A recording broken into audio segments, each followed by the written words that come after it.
Have you ever woken up in the morning and felt so overwhelmed because nothing seems organized, you're running late, you can't find your son's soccer cleats, your daughter forgot to empty out her backpack and something spilled in it, shoes cannot be found, you're missing your keys, they're not in their usual spot. Your day just starts with complete chaos. Let's talk about it. My name is Kate and welcome to the Faithful Mothers YouTube channel. I used to be on YouTube a long time ago and then we moved to Central America and my whole life changed. With the exception of popping on a few times, I really found it hard to make space in my new life for this. But the truth is I really miss being on YouTube and sharing content and encouraging other Christian moms. I used to do that more in the realm of foster care and adoption. I obviously am no longer a foster parent, although I would be if that existed in the country that we were in, but I'm not going to get into that too much today, but I'm excited to be with you and share what God has laid on my heart, and hopefully it will help encourage you. So I know life can feel like a whirlwind and it's just hard to catch your breath sometimes. The chaos can be overwhelming. Today I want to talk to you about something that can bring a little bit more peace to your home. I don't know about you, but I am always seeking peace in my home. This YouTube channel and the accompanying website, faithfulmothers.com, is all about pursuing Jesus, joy, purpose, and peace in all of your roles as woman, wife, and mother. And peace is something I'm always seeking. Sometimes with 4 kids, it's harder to find. But I know I have perfect peace in Jesus because I'm a follower of Christ. But sometimes I need some help with how to implement all these tangible things in order to have that peace in my home. And one thing that has been life-changing for our family is having a structured yet flexible family schedule. First, let's talk about structure. I have ADHD undiagnosed, but I know it's there. And if I don't give myself structure, my day will just run away with me. I need to give myself structure. I kind of joke that my lists have lists, and that's not because I naturally want that. It's because if I don't have that, I just don't have any peace in my day. I feel very overwhelmed. Things distract me and pull me away, and I feel like I got nothing accomplished at the end of the day. So having structure that still has some flexibility to it is very, very important to me to thrive as a wife and a mother. Having a flexible schedule allows you to adapt without feeling like the world's going to fall apart. If there's too much structure and you constantly feel like you're not meeting all of the things that you want to meet, let's face it, if you have multiple kids, even if you have just one kid, but if you have other responsibilities and you feel like you're not getting all the things done off your to-do list and you're struggling, like you're swimming and you're going nowhere, you're just treading water out there, and we want to actually get somewhere. We want to pursue purpose in our days. The flexible part is so key. I joke in some of the other trainings that I do that there's a missing beatitude in the Bible, and that is, blessed are the flexible, for they will not snap. I picked this up somewhere, I'm not sure where. If it's from you, write it in the comments below. I'm happy to give you the credit, but being flexible is key. It's something I've had to work on cultivating in my life, being flexible. So this schedule that we have set up helps to meet both my more ambitious structure side and my husband's more flexible and adaptable side. So just imagine your week going smoothly and you've scheduled in fun, but you've also left some time in your schedule to have like a spontaneous ice cream night or a spontaneous game night or something like that. You don't want to schedule everything to the T. You do want to leave a little bit of room. Another benefit of having a flexible schedule is that it encourages everybody to contribute. When kids know their responsibilities, whether that's helping with dishes, tidying up the toys at the end of the night, keeping their room clean, helping with laundry, whatever it is, they feel more engaged and empowered, and they feel a part of the team. They feel a part of the work you're doing. If you're constantly doing everything, or they don't know their responsibilities and you're constantly nagging at them to help and do things, there's no peace in that. Having that flexible schedule, it just empowers them. It gives them the responsibilities. They know what is expected of them, and everything runs so much more smoothly. This teaches them valuable life skills while also lightening your load. I am not a great delegator. It's something I also am trying to cultivate in my life, flexibility and delegation, because I try to take it all on and then I find myself feeling overwhelmed. So delegation this past year is something I've been really working hard on implementing in my life, and it just helps me. It helps lighten my load. It helps our family to work better. When everybody has their chores delegated to them, they know exactly what is expected. So I want you to start by mapping out a basic schedule. Put in your work hours, your kids' hours, all the tasks that need to get done, homework, all the home tasks that need to get done, and don't forget to schedule in time for fun as well. With a little structure and a lot of love, your home can be one that is full of joy, that is full of love, that promotes bonding and closeness and connection. There are so many little shifts that you can make to do this, and I'm just going to share some of the ones that we personally have implemented to make our schedule work for us. We we have a weekly Sunday night family dinner meeting, and our kids know that it's going to happen. They look forward to it. If I happen to forget it, the week's gotten away from me, I'm like, oh, maybe gotten home late from something that we don't normally do on a Sunday. They're like, aren't we having our family meeting? They bring it to me.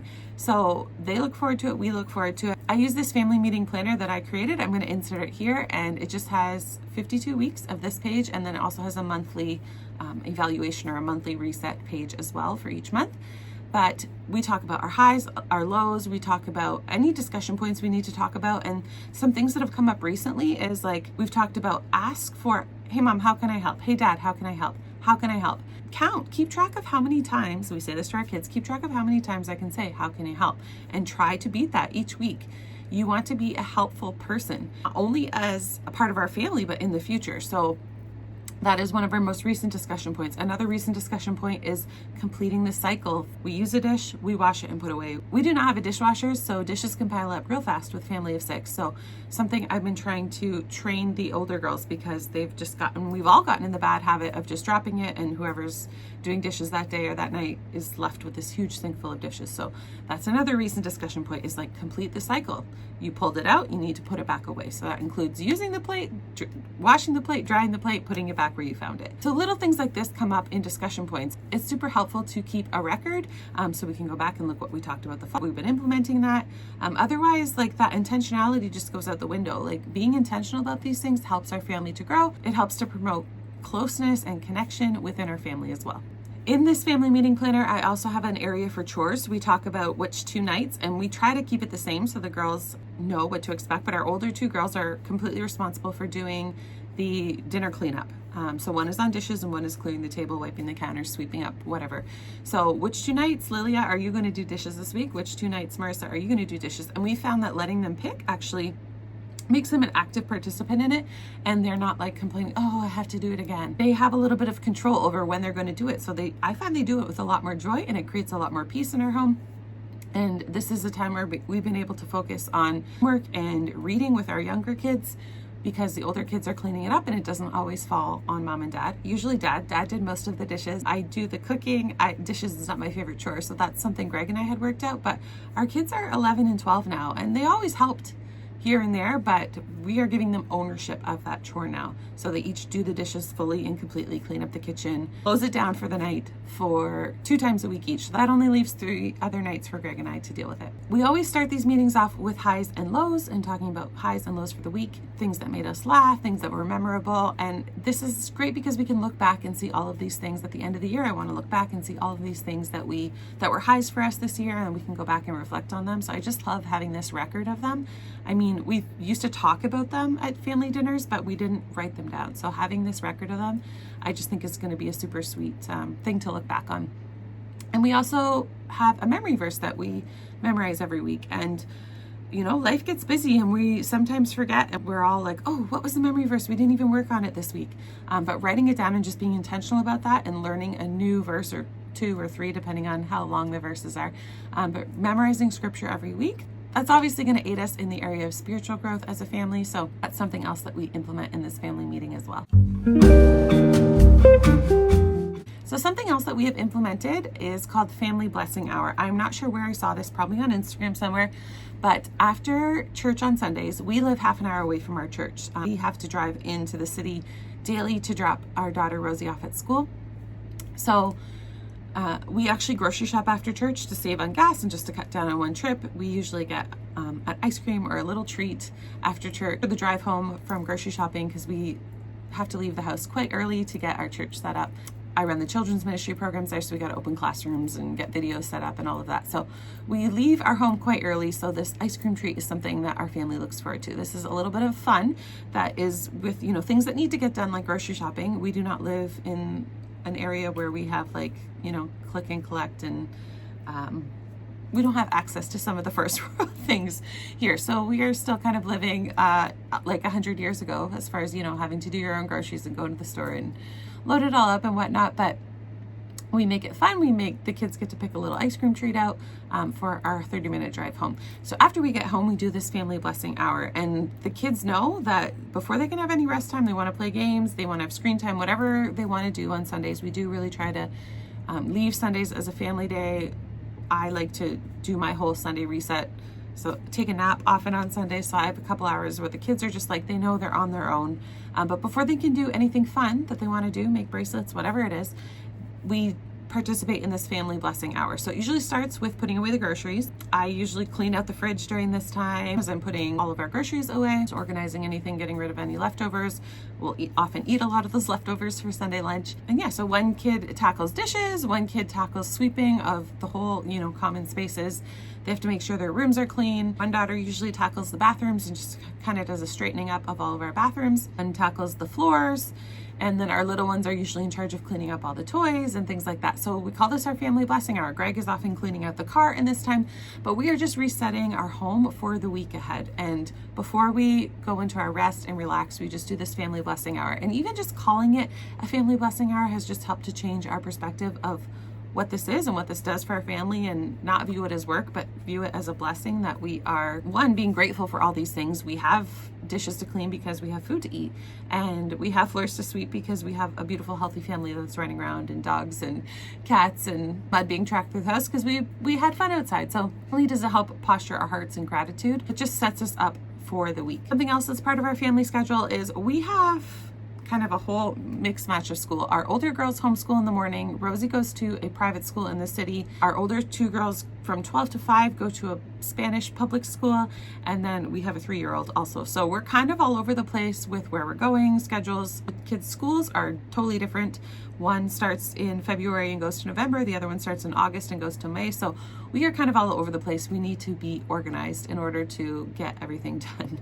But another intentional thing that is in our family schedule is Greg does devotions with the kids before they go to school. And this is just Bible reading, essentially with the older girls. He does this before they go to school. If he's home, he's not home obviously every day, but if he's home, he's making sure that he's getting that in and being intentional with our older girls during that time. And then at dinners, we usually do these little scripture cards and just talk about what those scriptures mean. We will read from a kid's Bible so that our younger kids can be involved in it as well. But that's how we schedule our devotional time. So we make sure that we're being intentional about it. And then Sunday afternoons, like I said, I already touched on this a little bit, but we guard it for family time. So we don't plan a lot. Sometimes we will get together with friends. This week, we have a birthday party to go to, but we don't intentionally try to schedule anything. And if we say yes to something, it's only like one of our really close friends' birthdays or intentional fellowship times with our close friends. So we try not to say yes to too much on Sundays. We just leave it that for family time. And then Fridays, pizza and movie night. So those are just the fun family things that we have scheduled in. We do game nights a couple nights a week, but game nights are often a lot more spontaneous, and maybe the little ones got to bed early so we can play with the older kids. Again, being flexible with his schedule, but having some sort of schedule. Sundays, as a mom, I have my whole other reset that doesn't include the rest of the family, but it serves the rest of my family as far as doing meal planning and meal prepping, stuff that I'm doing for our business, and just like resetting emails, clearing things, emptying out my purse. Like I have this whole checklist that I go through on Sundays. So that's usually how I spend my 2 to 3 hours of free time on Sunday afternoons before we kind of like regroup for family time. But since implementing this schedule, some of the benefits that we've seen are just reduced anxiety and stress in our kids. Writing out our meals in the kitchen, I don't know what it is, but my kids turned into tweens, and it's constantly just like, Mom, what's for dinner? I'm hungry. Mom, what are we having for dinner tonight? Mom, what are we having for dinner tomorrow? Mom, are we having pizza on Friday? Like, they never used to ask questions like this when they were younger, but I don't know, they're just growing, I guess, and they're asking all the time. So I would just write it in my planner, but now I'm writing it on a whiteboard in the kitchen where they can see it. So I'm like, go check in the kitchen and see what's for dinner tonight. See if there's something that you can help prep.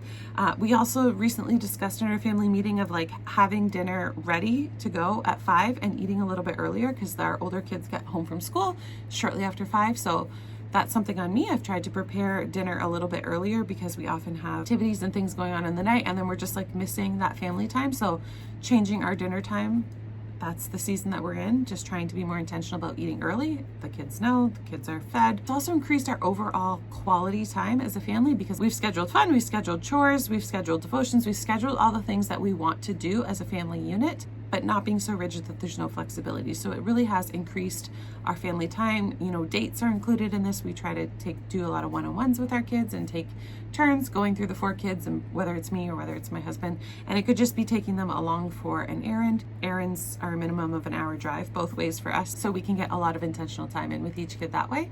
And just better time management overall. We are effectively managing our time to prioritize what is truly important to us. My husband absolutely hates being late, and it's just one way I can show respect to him in our marriage, because it doesn't bother me as much as it bothers him. I'm kind of an on-time person, and especially in the culture we live in, everybody is always late for everything here. So I've become more relaxed with that, but he really values being on time. So that's one way I can show respect to him. Rosie goes to a private school, and if she is late a certain amount of time, she actually has to stay home from school that day. So I get super flustered in the morning if things are not going as well. So the more I can do at night to prep for the morning, and I can always improve in this, but it just reduces the chaos when we schedule all of these things in.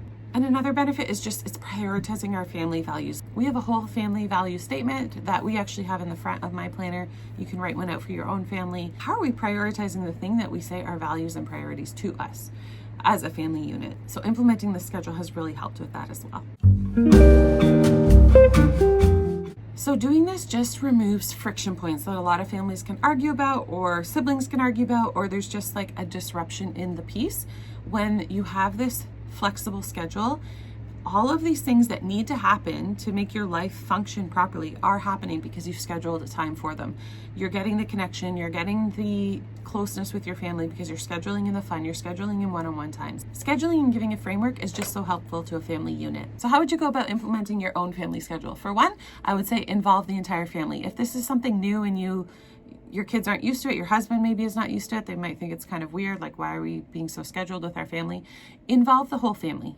You want everyone to take some ownership and take some commitment to this. Use visual tools. Like I said, we use our family meeting. We also have a calendar on the fridge, the meal plan that I write down on the fridge. I have a whole Notion system and a planner and a wall calendar in my office that just helps me because I am running all of these things. My husband, of course, is the head of our home, but I am the one managing all the little day-to-day tasks that make it function smoothly. If I'm chaotic internally and I am not having in peace, my whole family will not be in peace.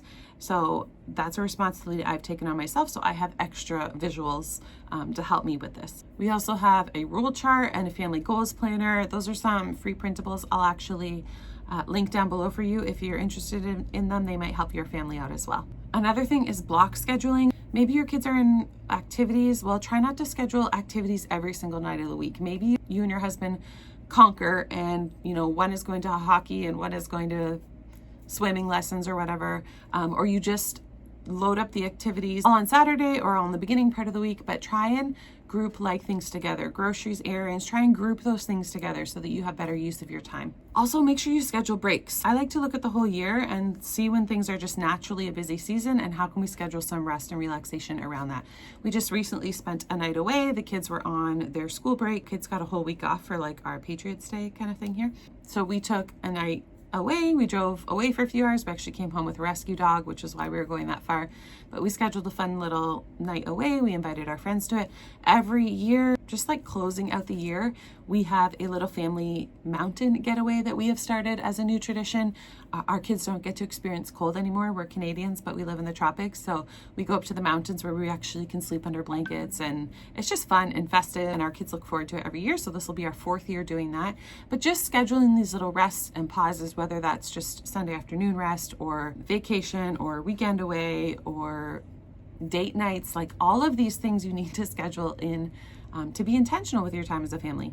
And then as you're going, celebrate successes. Celebrate when you've stuck to it. Celebrate when you've seen something positive come out of the schedule. Again, this might be new and this might seem strange and too structured to have a family meeting or whatever it may be.